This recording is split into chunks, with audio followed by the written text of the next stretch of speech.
Donc, j'avais pour objectif de faire infirmière et c'est au cours de plusieurs stages que je me suis rendu compte que le métier d'assistante sociale me correspondait plus. Donc ça va être accompagner une personne dans ses démarches, pouvoir l'aider, les conseiller. Le métier d'éducateur spécialisé, c'est un métier où on accompagne des personnes en difficulté dans leur vie, que ce soit dans le handicap ou dans la protection de l'enfance ou dans la précarité. J'ai toujours voulu faire ce métier parce que j'ai grandi dans le monde du handicap et je voyais beaucoup d'éducateurs spécialisés autour de moi. Et je voulais vraiment voir l'intérieur du métier du point de vue professionnel et non du point de vue observateur pour voir comment ils faisaient en fait pour accompagner une personne. En parlant avec une professionnelle, je me suis retrouvé en fait, on avait parlé de situation, je ne sais plus vous les dire là maintenant. Mais en fait, ça m'a fait beaucoup penser à ce que j'ai pu vivre quand j'étais gosse, la relation qu'il y avait mon père et ma mère, c'était assez complexe, quoi, voilà, on va pas se mentir.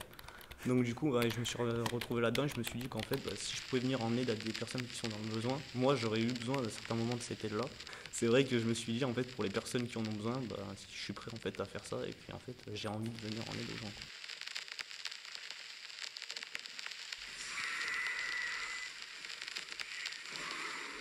J'étais animatrice au départ, pendant 4 ans. Je travaillais avec des jeunes en grande difficulté. Et du coup, on les orientait vers des éducateurs de prévention spécialisés. Et pour moi, c'était frustrant de ne pas continuer mon suivi avec eux. Donc, j'ai cherché une alternance et j'ai trouvé en prévention spécialisée. Je suis beaucoup avec des personnes avec des troubles psychiques. Donc ça m'a un peu impressionnée au tout départ parce que c'était vraiment un milieu que je connaissais pas du tout. Même l'accompagnement, genre comment aborder ces personnes, je savais pas vraiment où ça allait m'amener. Et c'est vraiment quelque chose qui m'a intéressée parce que ça nous fait vraiment sortir de nos préjugés, de nos représentations qu'on a au départ. Et maintenant, je vois plus les choses pareilles, quoi. Quand je suis arrivé le premier jour, c'est vrai que j'avais toutes les représentations dans ma tête, donc j'étais là, je me disais ouais, je vais atterrir chez les fous furieux, je vais finir attaché en haut d'un arbre, je sais pas, enfin genre, voilà, je pouvais me faire des scénarios vraiment aberrants, quoi.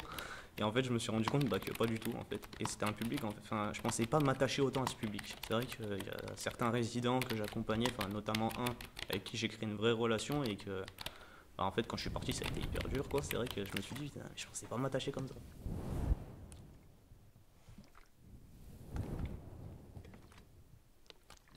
J'adore créer des activités pour les enfants, faire des activités avec eux.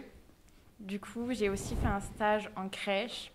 Et c'est là où j'ai rencontré une éducatrice de jeunes enfants qui m'a expliqué son métier, ce qu'elle faisait. J'ai eu le droit aussi à une journée avec elle. Et c'est vraiment elle qui m'a poussée à faire ce métier parce que c'est tout ce que je cherchais. Voir les enfants évoluer, les aider dans l'acquisition à l'autonomie. Je pense que vraiment les enfants, c'est notre futur et que c'est important pour moi de contribuer à leur bon développement dans un environnement sain.